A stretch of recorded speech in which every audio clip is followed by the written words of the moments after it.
Nós estamos numa conversa sobre afetividade com argumentos e discussões que têm como base a filosofia da fenomenologia realista. A fenomenologia tem essa grande vantagem de não ser reducionista.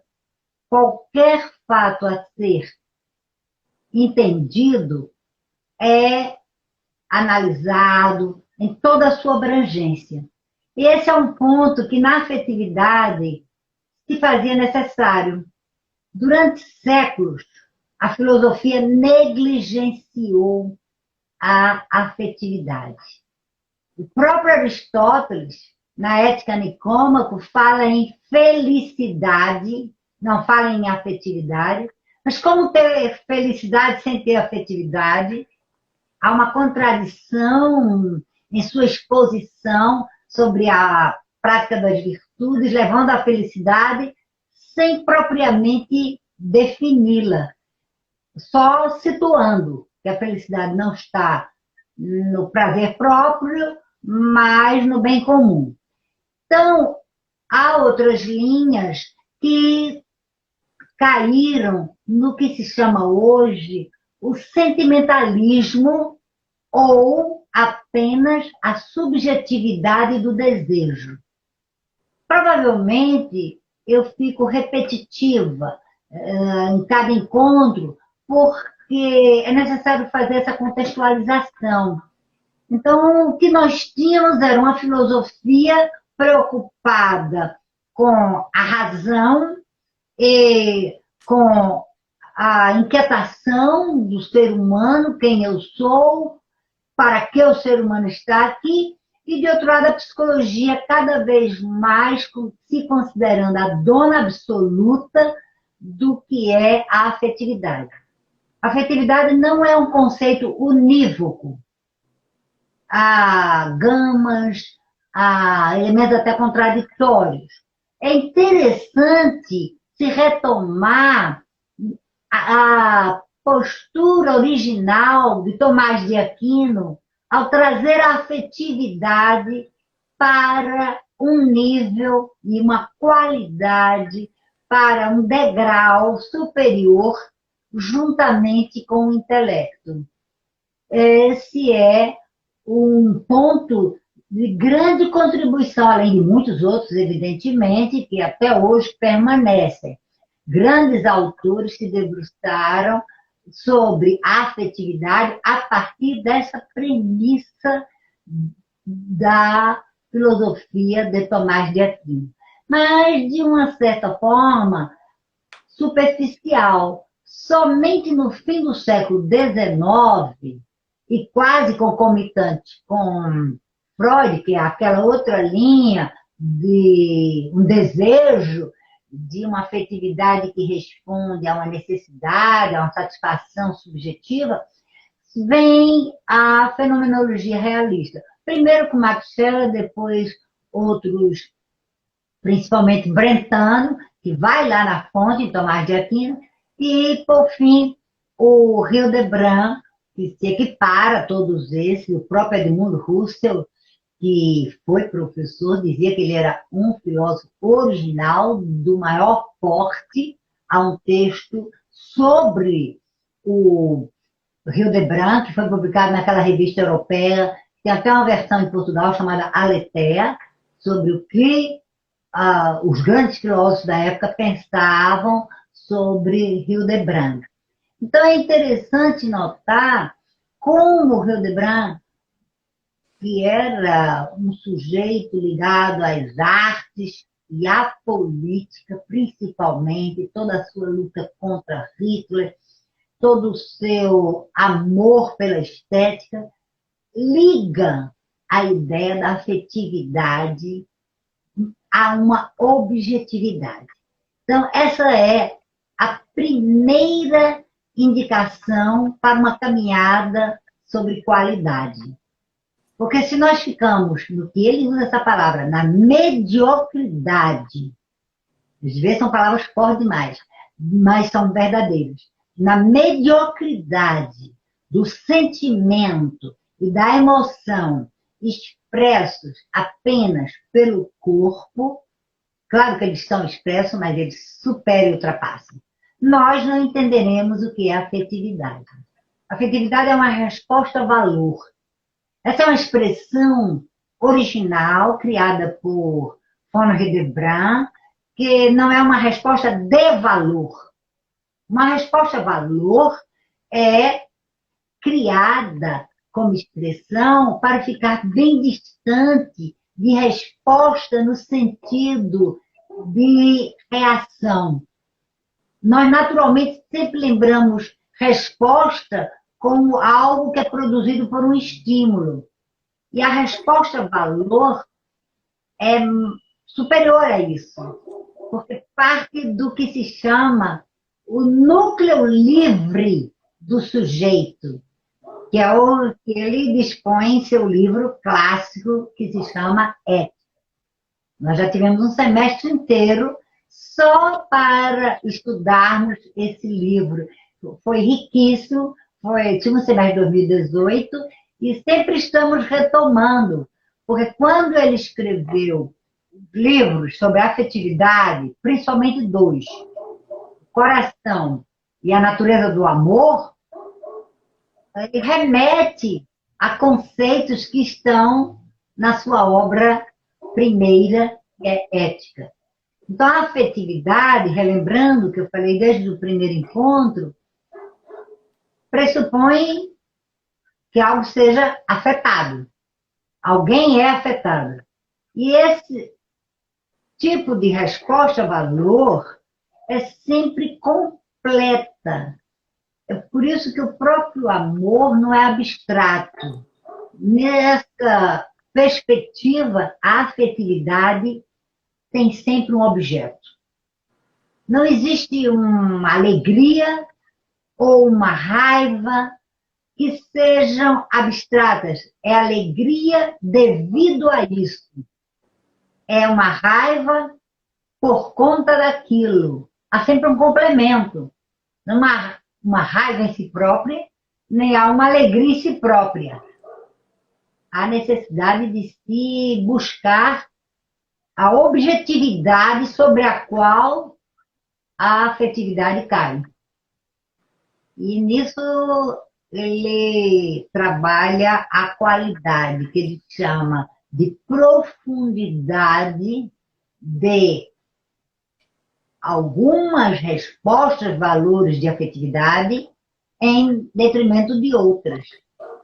E aí vem um ponto que os grandes estudiosos sobre avaliação comentam, é que toda avaliação, toda análise de qualidade tem fundamento na ética. A ética é aquilo que ele diz, isso é bom, isso é ruim. É preciso fazer uma avaliação. Eu posso dizer que a água está gelada ou a água está quente. Então, sempre é necessário saber a qualidade objetiva sobre a qual incide essa resposta valor. E a qualidade, quanto mais profunda, quanto mais ética e distanciada da subjetividade. Como uma resposta simples a um mero prazer. A afetividade é altamente complexa porque envolve o exterior. Nós somos afetados e nos dirigimos para. Nós nos voltamos para. Isso é a verdadeira afetividade. E num crescente. E aí colaboração com a liberdade, e é sempre consciente, ao contrário do que a psicologia enfatiza, naquela ideia de que é algo que se transforma numa paixão, ou a paixão que se transforma no sentimento, mas sem uma explicação profunda, apenas dizendo que nós estamos submetidos, eu já falei isso. E para o Hildebrand, toda afetividade tem um cunho transcendental. E quando se fala em transcendental, há pessoas que até têm um arrepio. Não, temos que falar em transcendental em seus dois sentidos. Aquilo que eleva o ser humano puramente como ser humano, suas capacidades cognitivas, morais, sociais e afetivas. São os 4 pernas que sustentam o tampo da mesa. E a mesa que nos dá o apoio. E essa é a ideia. Então, nós temos que pensar sobre o que é profundo nesse sentido transcendental e também o transcendental religioso, porque o ser humano busca um criador. Então, são 2 linhas de trabalho do Hildebrand, porque é preciso se caminhar de uma para outra, e aí atinge a qualidade máxima. Toda a afetividade é consciente. Penso que isso é uma provocação que eu estou fazendo, porque a ideia que foi tomada pela psicologia é de um empirismo muito ralo, de algo que acontece se alguém nega ao outro alguma coisa, ou se dá alguma coisa, se viria a raiva ou se viria a alegria. É uma esquematização pobre para algo tão profundo como é o cerne do ser humano. Então, essa qualidade da afetividade segue parâmetros da ética. Quais são os valores? Então, esses valores conduzem para uma resposta-valor. Eu penso que é mais ou menos uma introdução, não consigo, nem o objetivo da live, me estender mais, e agora eu dou oportunidade até para uma réplica, porque nós estamos em um ambiente acadêmico e extra-acadêmico, mas um ambiente em que eu respeito as argumentações e os posicionamentos, quaisquer que sejam, não há nenhuma imposição. Quem me conhece sabe disso. O respeito é a primeira coisa que uma pessoa tem, como até afetividade ao outro, porque reconhece o valor precioso do outro. A Filomena colocou aqui uma pergunta agora. Como ser feliz e praticar o bem comum sem ser afetivo e ter respeito pelo outro? Entendo essa a resposta valor completa de von Hildebrand, que nos eleva. Muito bem. A Filomena, que é uma doutora, que trabalhou muito bem esses assuntos, esses temas, inclusive trouxe premissas de Santo Agostinho do amor para a discussão acadêmica, quando tínhamos até aulas presenciais. Ela sintetizou porque nós precisamos realmente da afetividade. E é a crítica que se faz a Aristóteles ao dizer que o homem é um ser racional, ponto. Alguns autores modernos, atuais, nossos contemporâneos, como McIntyre, falam que ser racional não é suficiente. Para ser um ser humano, é preciso ser ético. O Hildebrand acrescenta que é preciso dar respostas de valor de afetividade. Nenhum autor é completo. O Aristóteles tem uma imensa contribuição, é inegável o posicionamento dele. Quem me conhece há muito tempo sabe, a primeira leitura que se precisa fazer é Ética Nicômaco. E é uma coisa que atravessa séculos, ideologias, por exemplo, a conclusão do ensino médio na França, com todos os seus disparates, idas e vindas, altos e baixos, sempre inclui na prova, chamada Baccalaureat, a Ética Nicômaco, mesmo que seja para contradizer, como foi o caso que Tomás de Aquino fez. Aliás, podemos até ramificar essa conversa lembrando de algumas pessoas que não leram Tomás de Aquino, apenas ficam no ouvir falar, querem dizer que Tomás de Aquino trouxe para a Idade Média o Aristóteles. Não, ele é completamente original, mas ninguém é nada se estiver sobre os ombros de outros. Já disse Isaac Newton. O conhecimento cumulativo. E isso em afetividade é fundamental. A valoração. E aí, uma coisa que se pode pensar em escola. Nós vamos chegar especialmente em escola. A Bruna hoje estava conversando isso comigo, que já era o momento. Eu penso que ainda precisamos trabalhar bem a conceituação. Mas, numa outra discussão que eu tive com outro grupo ontem, por Zoom, uma pessoa me deu um exemplo de uma escola que é importada da Europa, que aqui no Brasil está fazendo muito sucesso, e que os alunos se sentem em volta da mesa e tem que construir o conhecimento. Construir o conhecimento do nada, o professor não pode falar. Então, eles estão revogando esse princípio de humanidade, de tessitura do conhecimento, de estar sobre os ombros do outro, e do que se chama tradição cumulativa.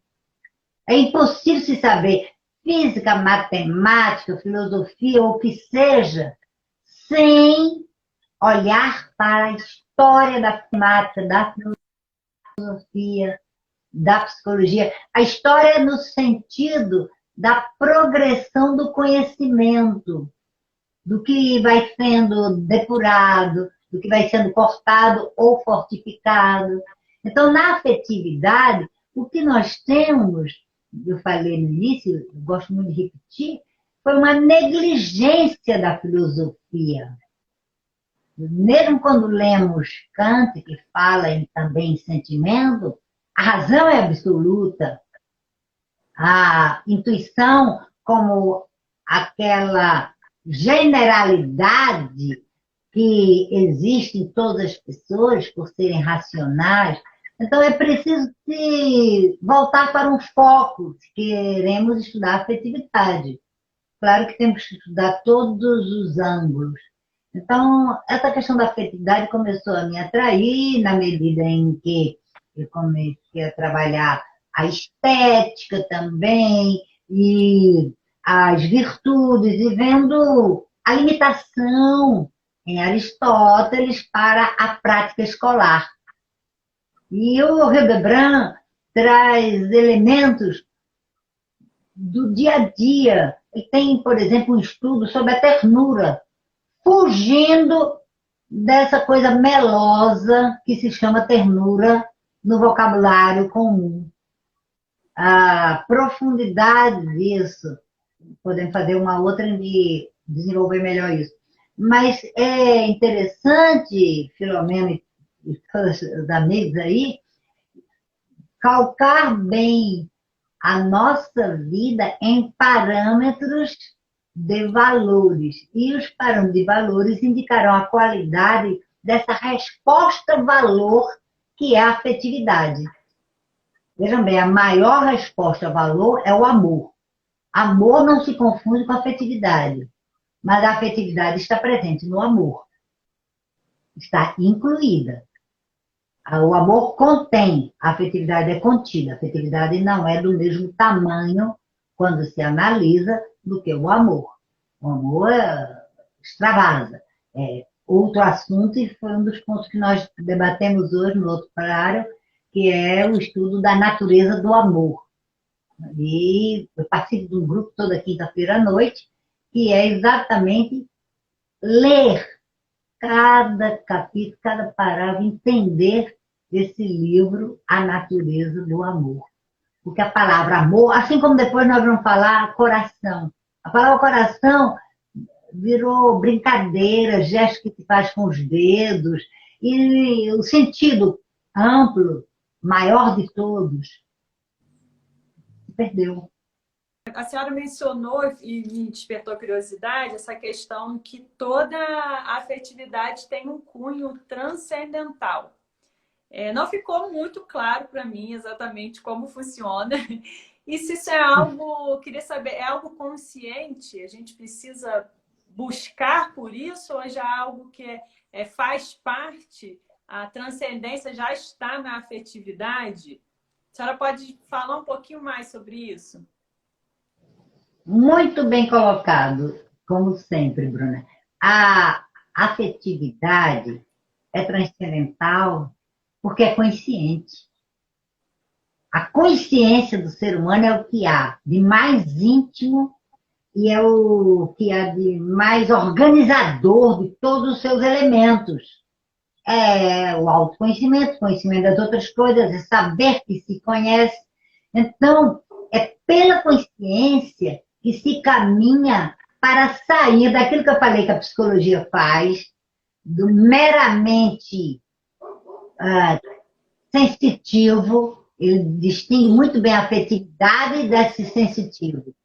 E essa afetividade sensitiva da empiria, quer dizer, da experiência de eu estar feliz, estar alegre porque eu estou junto de amigos, ou estar com raiva porque eu estou 2 horas numa fila esperando alguma coisa. Então, isso não é a afetividade realmente. São manifestações primárias que estão muito longe do que é a grandeza do ser humano. Então, a consciência, que engloba raciocínio, afetividade, amor, vontade, liberdade, é que permite essa passagem do estado animal para o estado da transcendência. Porque o estado animal é o nosso corpo, que não vai desaparecer, mas precisa ser ultrapassado no sentido de que ele não é, como dizia Platão erroneamente, o cárcere da psique. O corpo faz parte, mas a psique comanda pela consciência.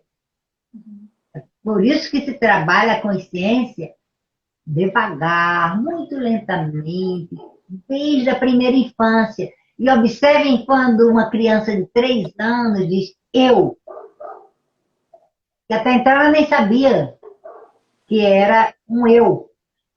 Ela começa a se descobrir como um eu diferente do pai, da mãe, do colega, dos irmãos, dos tios, dos avós. Ela é um eu único, irrepetível. A criança pequena de 1 ano não sabe nem que o pé é parte do corpo dela. Pega no pé como um brinquedo. Então, é pelo corpo, eu não estou desvalorizando, que se caminha para se chegar à transcendência no sentido das características que não são limitadas pela corporeidade.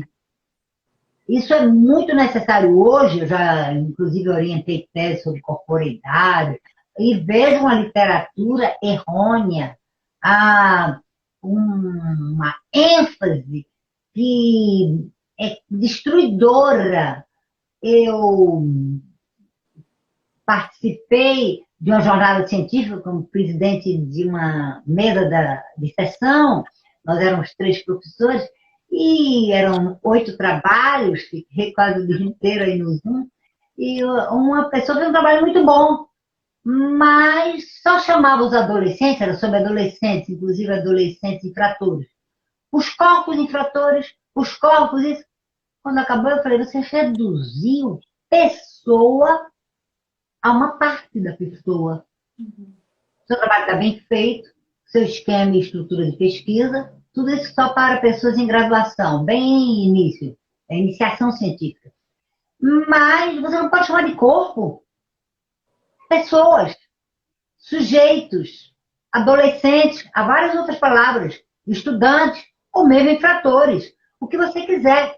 Mas falar em corpo é perder a liberdade, a vontade, a ética, a consciência, é perder tudo. Porque o todo está no que se chama o coração. É uma expressão, como eu falei ainda há pouco, que está depreciada, está muito manipulada, mas que vem desde a cultura árabe, é a totalidade. E esse livro do Hildebrand foi relançado em 2017, se chama O Coração. E é muito interessante porque Os outros foram escritos em alemão e traduzidos para o inglês. Esse foi escrito em inglês, mas como acontece com qualquer pessoa, não era a língua nativa, alguém teve que ler fazendo uma edição, porque havia muitas expressões de termos que eram nitidamente traduções que ele arranjava. E quando até eu faço traduções, até quando se faz tradução, você tem que ler uma frase e escrever na sua língua. A tradução tem que ser muito livre. Senão, quem lê não vai entender nem da língua original que não conhecia, nem aquela língua que conhece, não é a sua propriamente.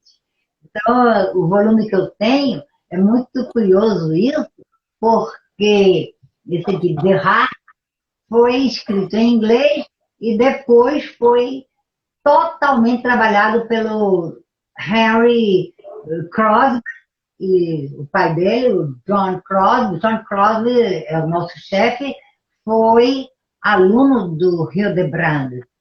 Então, é o presidente da Fundação Hildebrand. Vocês podem visitar o site, há muitos vídeos e propostas e convites para participar em grupos. E agora, como tudo é por Zoom, está muito fácil. Sobre temas variados, sempre conduzidos por uma pessoa mais experiente, mas que também está estudando. E é assim que nós trabalhamos, argumentamos. Ninguém é dono da verdade, nem o Hildebrand também não é dono da verdade. Nós vemos em que ele está com dificuldade de expressar com clareza o que ele pretende. É uma coisa muito interessante isso. Ontem, na quinta-feira passada, na discussão, eu mostrei que ele usa natural love, mas não há amor natural. Ele queria mostrar a diferença do que ele chama de supernatural, que é o transcendental. Mas o amor do ser humano é uma coisa consciente, aprendida, experimentada, vivenciada. Não é instintivo, isso já há muitos estudos. Por exemplo, uma mãe que dá à luz a um bebê e decide com um grupo que vai encaminhar para adoção porque não tem condições. Ela não é uma má pessoa. Ela não tem, mas não tem aquele amor natural que se pensa porque saiu da barriga dela. Isso não existe. Isso é uma psicologia que já está ultrapassada. Há muitos estudos sobre o mito dessas formas instintivas de amor. Então, são tantos temas que nós podemos conversar que, me desculpem, as pessoas já me criticaram e alguém pode escrever, olha, volta ao assunto. Porque às vezes eu faço umas digressões, é tanta coisa que eu gosto de partilhar desses estudos de anos e décadas.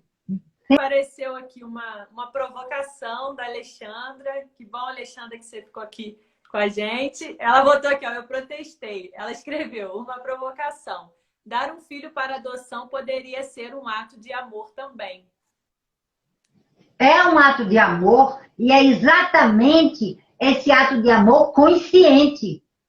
Foi ótimo, porque eu não fui suficientemente clara. É também, é principalmente, que é o melhor para o filho, mas não é aquele amor no sentido de ligação carnal. Porque vai haver esse corte, provavelmente jamais vai ver de novo essa criança.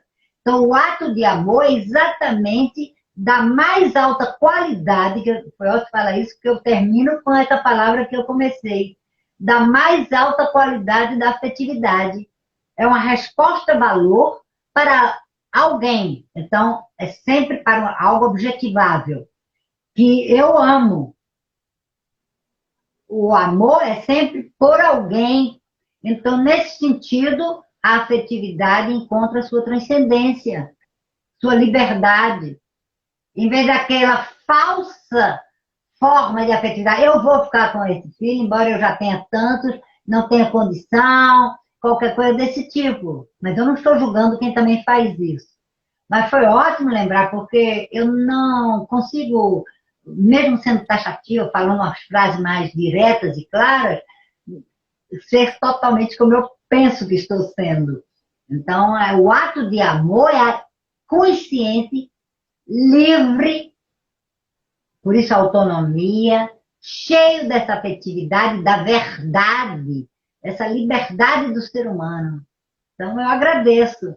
A Alexandra sabe muito mais do que eu. Ela é uma pessoa assim que me ensina diariamente. Eu agradeço com todo o meu ser, com todo o meu coração, com toda a minha consciência, minha liberdade.